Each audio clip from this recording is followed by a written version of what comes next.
Hello my friends, my name is Ravi and welcome back to the another video. In this particular video, we can discuss about the general characters of phylum Protozoa. Phylum Protozoaचे जेवढे पण general characters आहेत ते आपण या व्हिडिओमध्ये discuss करणार. Phylum Protozoa काय आहे? Phylum Protozoa is the first phylum of kingdom Animalia. Kingdom ॲनिमेलियाचा सर्वात फर्स्ट फायलम प्रोटोझोआ. त्यानंतर second kingdom Animalia is divided into two groups. First is phylum Protozoa and त्यानंतर सेकंड जो आहे तो मेटाझोआ. हे कशाच्या बेसिसवरती डिव्हिजन झालेलं होतं?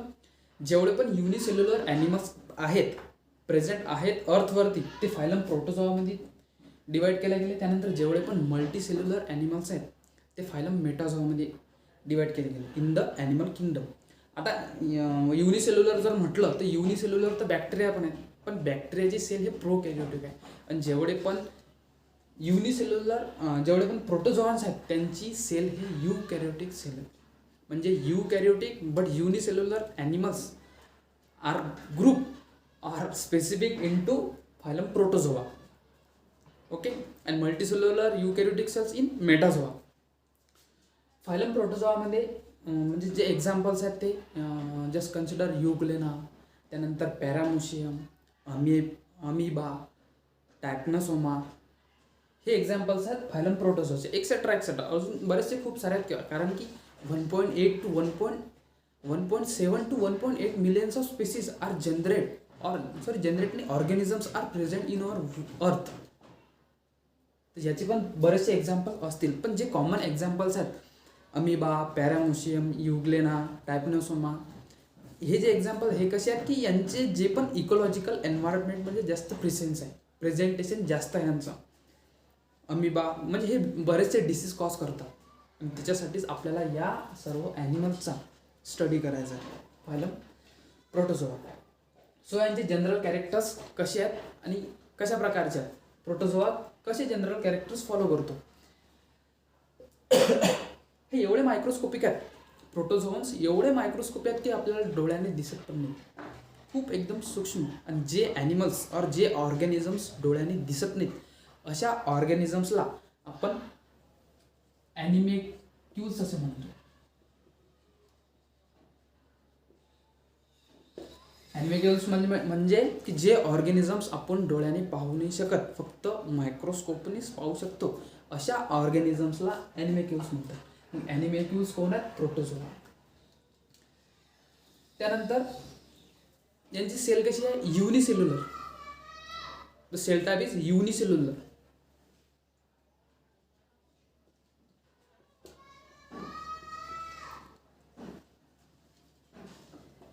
युनिसेल्युलर और असेल्युलर पण म्हणू शकतो आपण त्यांना.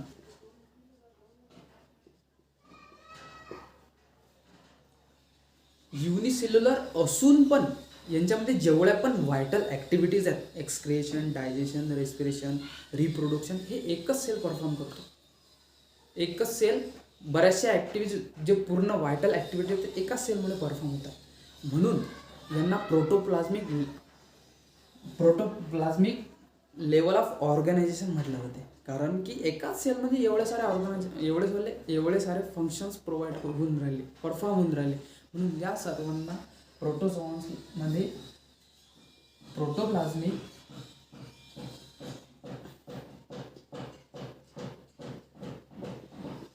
लेवल ऑफ ऑर्गनायझेशन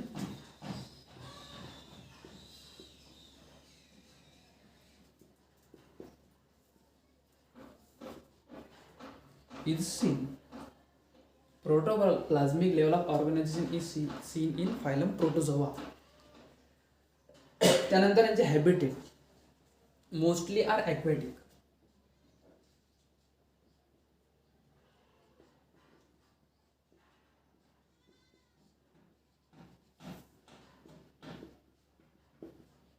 मोस्टली कसे आहेत? ॲक्वेटिक. फ्रेश वॉटरमध्ये पण सापडतात, त्यानंतर मराईन वॉटरमध्ये पण सापडतात. त्यानंतर आणखी सुद्धा डॅम प्लेसेस जे ओलसर जागा राहते ना तिथं सुद्धा आपल्याला प्रोटोझोन्स पाहायला मिळतात. Dam places, fresh water, marine water. त्यानंतर अनदर हे एंडोपॅरासाइट सुद्धा आहेत.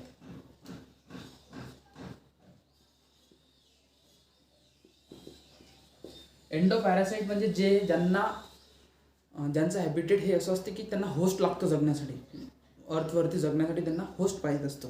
याचा एक्झाम्पल आहे प्लाझ्मोडियम वायवेक्स,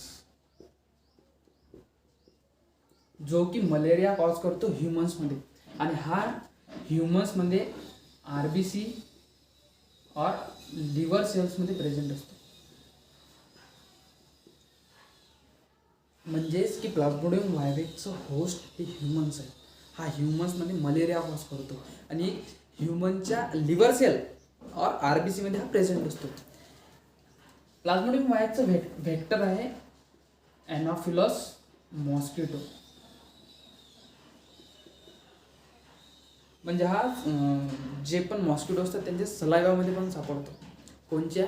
जे फिमेल मॉस्किटो असतात. मेल का बरं? कारण की मेल हे कधी ब्लड पितच नाही, ते फक्त प्लांट्सवरती न्यूट्रिएट करतात. जे फिमेल्स असतात त्यांनाच ब्लड लागतो, म्हणून हा फिमेल एनॉफिलस मॉस्किटोमध्ये सापडतो, म्हणजे राहतो. आणि त्यानंतर ह्युमन्समध्ये पण याचं व्हेक्टर आहे फिमेल एनॉफिलस मॉस्किटो. त्यानंतर यांचं न्यूट्रिशन कशा प्रकारचं आहे? Nutrition most are holozoic. Holozoic म्हणजे कसे की जे ऑर्गॅनिझम्स दुसऱ्या ऑर्गॅनिझम्सवरती डिपेंड आहेत किंवा दुसऱ्या ऑर्गॅनिझम्सला खाऊन ते स्वतः न्यूट्रिशन तयार करतात, स्वतःचं न्यूट्रिशन तयार करतात.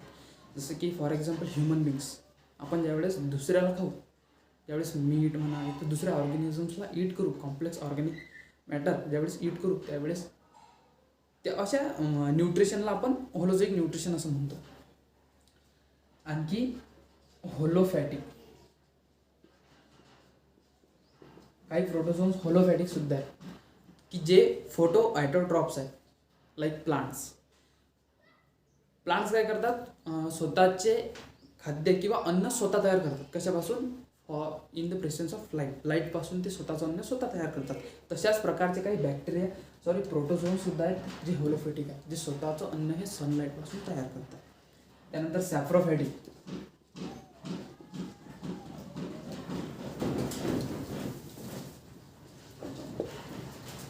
सॅप्रोफॅटिक type of nutrition also shown in phylum Protozoa. Saprophytic म्हणजे काय? की जे पण बॉडी डिकम्पोज होतात त्या डिकम्पोजला डिके करण्याचं काम प्रोटोझोन्स करतात. असं नाही आहे की फक्त प्रोटोझोन्सच करतात, जे बॅक्टेरिया सुद्धा आहेत, जे सॅप्रोफॅटिक बॅक्टेरिया आहेत ते सुद्धा बॉडीला डिकम्पोज करण्याचं काम करतात. म्हणजे एखाद्या जे ऑर्गॅनिक मॅटर जे सडून राहिलं, जे डिके होऊन राहिलं त्यांना खाण्याचं काम प्रोटोझोन्स करतात. पण अशा न्यूट्रिशनला सॅप्रोफॅटिक टाईप ऑफ न्यूट्रिशन असं म्हटलं जातं. सॅप्रोफॅटिक नंतर पॅरासिटिक सुद्धा आहेत. Parasitic type of nutrition also shown in phylum protozoa. Parasitic तर आपण पाहिलंच की जे ह्युमनच्या म्हणजे त्यांना होस्ट लागतो, जे ह्युमनचं ब्लड पितात, त्यानंतर बरेचसे जे पण न्यूट्रिएंट ते ह्युमनच्या लिव्हर सेलमधून ॲब्झॉर्ब करतात किंवा दुसऱ्या ऑर्गॅनिझमवरती डिपेंड राहतात, अशाला म्हणतात पॅरासिटिक मोड ऑफ न्यूट्रिशन. त्यानंतर digestion,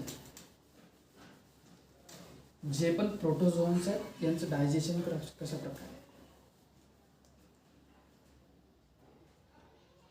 digestion is intracellular.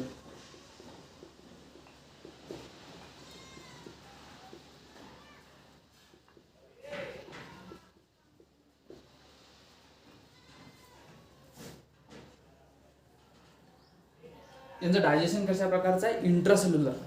Basically एक लॉजिकली गोष्ट आहे की जर प्रोटोझोन्स युनिसेल्युलर आहे, एकच सेल आहे, प्रोटोप्लाझ्मिक लेवल ऑफ ऑर्गनायझेशन शो करतात, तर डायजेशन कसं असणार? इंट्रासेल्युलर. इंट्रासेल्युलर डायजेशन म्हणजे काय की जे डायजेशन सेल्समध्ये परफॉर्म होते त्यांना इंट्रासेल्युलर डायजेशन असं म्हटलं जाते. आणि त्यानंतर जे एक्स्ट्रासेल्युलर डायजेशन आहेत ते कशा प्रकारचे राहतात की for example human बिंग्स egestion, digestion and excretion, अशा प्रकारच्या डायजेशनला एक्स्ट्रा सेल्युलर डायजेशन असं म्हटलं जातं. आणि इंट्रासेल्युलर जे सेलच्या बेसिसवरती परफॉर्म केल्या जातात. सेलच्या बेसिसवरती कसे की जसं आपल्या सेल्समध्ये रायबोझोम सेल्समध्ये तयार होतात, तशाच प्रकारचे डायजेशन करणं म्हटलं सेल्समध्येच, तेच डायजेशन सेलमध्ये होतात त्यांना इंट्रासेल्युलर डायजेशन असं म्हटलं जाते.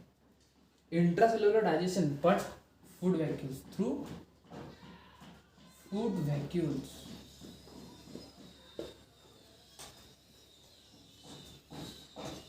इंट्रासेल्युलर डायजेशन होते पण फूड व्हॅक्यूल्स. फूड व्हॅक्यूल्स काय आहेत, जस्ट कन्सिडर करा की हा आहे अमिबा.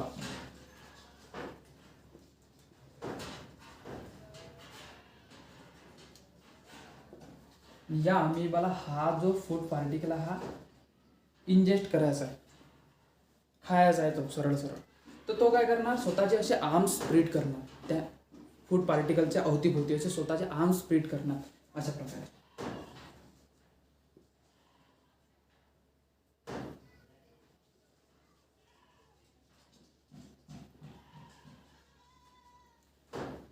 त्यानंतर त्याला अशा प्रकारे पकडून स्वतःच्या बॉडीमध्ये इंजेक्ट करून घ्या असं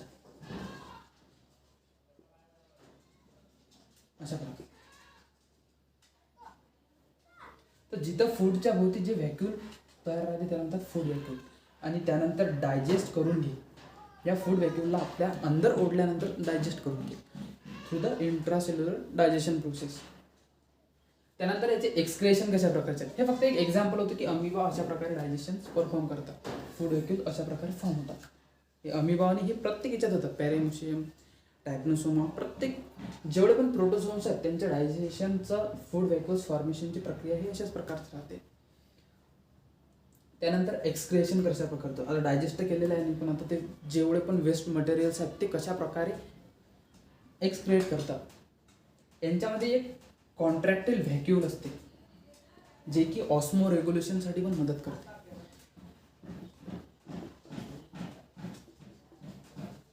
एक्सक्रेशन कशा प्रकारचं असते, थ्रू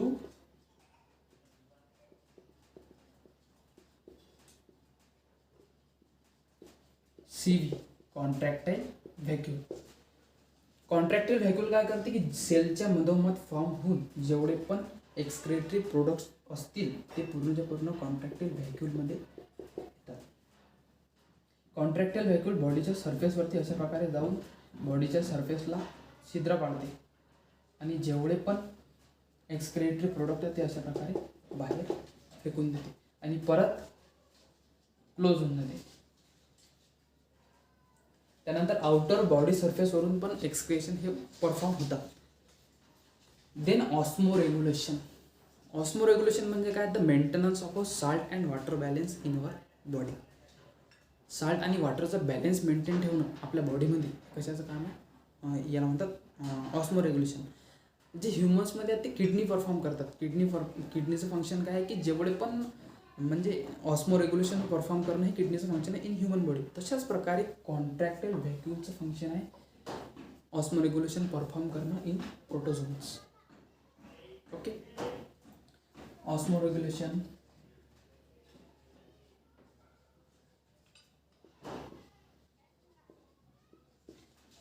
थ्रू कॉन्ट्रॅक्टाईल व्हॅक्यूल.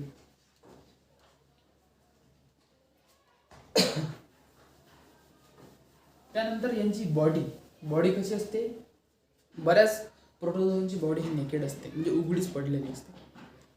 काहींची बॉडी कशी असते, पेलिकल फॉर्म केलेलं असतात. पेलिकल म्हणजे काय, एक थिन लेअर जसे आपल्या टीथवरती कॅल्शियमची लेअर आहे ना, एक थिन, तशा प्रकारच्या लेअरला पेलिकल लेअर असं म्हटलं जाते. थिन और मेम्ब्रेनला. काहींची बॉडी ही नेकेड असते, body is naked or pellicle or exoskeleton. काही प्रोटोझोनच्या बॉडीवरती एक्झोस्केलेटन सुद्धा फॉर्म होतात. एक्झोस्केलेटन म्हणजे एक outer covering of the body. कॉकरोचच्या पाठीवरती जशी आउटर कव्हरिंग आहे ना फॉर एक्झाम्पल, तशा प्रकारचे एक्झोस्केलेटन बॉडी सुद्धा प्रोटोझोन्समध्ये फॉर्म होतात. देन द लोकोमोटरी ऑर्गन्स आहेत यांच्यामध्ये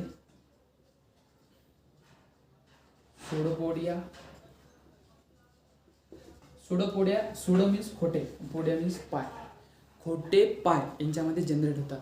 जसं की अमिबाला जर लोकोमेट करायचा आहे तर तो स्वतःच्या बॉडीला कोण्या पण दिशेने डायरेक्शन हे करू शकतो. म्हणजे त्याचे आर्म्स असे हे करतो आणि समोर समोर सुरू करतो, आर्म्स समोर नेतो आणि समोर समोर सरकत राहतो.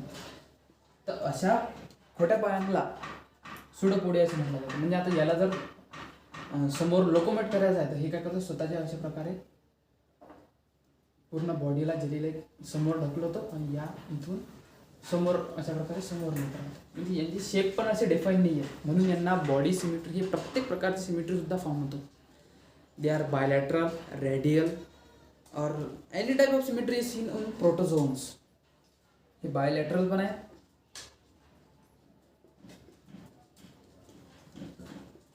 रेडियल पण आहे,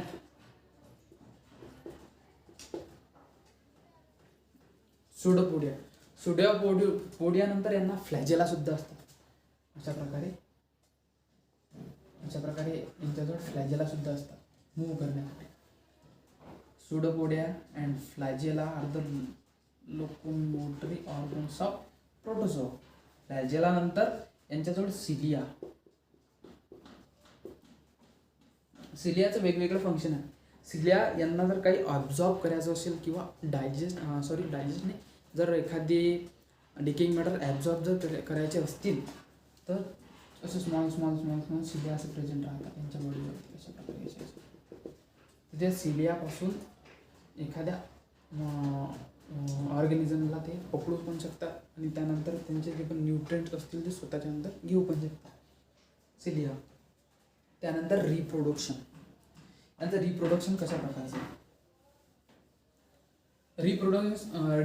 रिप्रोडक्शनसाठी हे बायनरी फ्युजन सुद्धा परफॉर्म करतात. बायनरी फ्युजन म्हणजे कसे की जर समजा हा एक अमिबा आहे आणि हा त्याचा एक न्यूक्लियस, तर सर्वात आधी या अमिबाला जर रिप्रोड्यूस व्हायचा आहे through the process of binary fusion और मल्टिपल फ्युजन्स, तर तो सर्वात आधी स्वतःच्या न्यूक्लियसला डिवाइड करतो. दोन्हीच्या स्वतःच्या न्यूक्लियसला डिवाइड करतो. त्यानंतर तो जेवढे पण त्या सेलमध्ये युनिसेल स्वतःच्या बॉडीमध्ये जेवढे पण ऑर्गॅनिल्स असतील, जसं की त्यांच्यामध्ये क्लोरोप्लास्ट सुद्धा असतो. ॲलोपॅथिक आहेत ना सर्व, म्हणून क्लोरोप्लास्ट सुद्धा यांच्यामध्ये सापडतो, प्रोटोझोन्समध्ये सापडतो. तो ऑर्गॅनिल्स डिवाइड करण्याचा प्रयत्न करतात. जेवढे पण ऑर्गॅनिल्स ज्यावेळेस डिवाइड होतील तेव्हा तो स्वतः अशा प्रकारे डिव्हिजन, प्रत्येक याच्यात एक एक न्यूक्लियस, अशा प्रकारे बायनरी फ्युजन और मल्टिपल फ्युजन. बायनरी फ्युजन म्हणजे काय की एकाचे दोन होणं, एका अमिबाचे दोन झाले म्हणजे बायनरी फ्युजन. पण एका अमिबाचे जर दोनपेक्षा जास्त होत असतील तर त्याला म्हटलं जातं मल्टिपल फ्युजन्स. देन सेक्शुअली सुद्धा रिप्रोड्यूस होतं by the process of conjugation और द फॉर्मेशन ऑफ गॅमेटीज. आता गॅमेट फॉर्मेशन हे प्रोसेस सर्वांनाच माहिती आहे कशा प्रकारे गॅमेट फॉर्मेशन होतं. त्यानंतर बडिंग. युग्लेना हा असा एक प्रोटोझोन आहे की तो स्वतःला through the process of budding म्हणजे काय, जसं की गुलाबाचं फूल, गुलाबाचे जे कलम राहते, आपण काय करतो की कलम टोचून देतो, त्यानंतर त्याला बर्ड्स फुटायला लागतात. एक डांग जर पेरली दुसऱ्या ठिकाणी त्या तो सुद्धा उगवते. तर अशा प्रकारे युग्लेना सुद्धा बड करतो. जनरली युग्लेना काय करतो, स्वतःला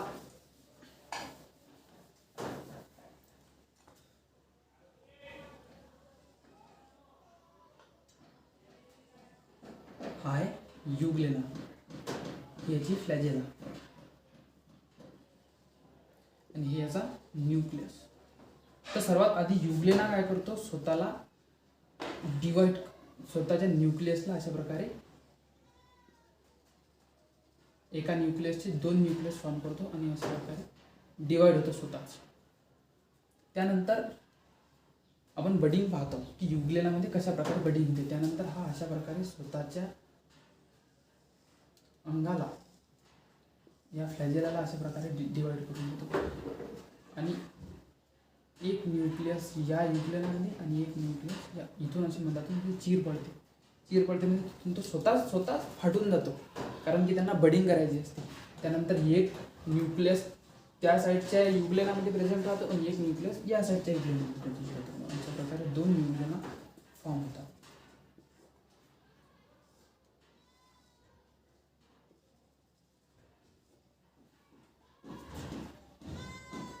त्यानंतर आणखी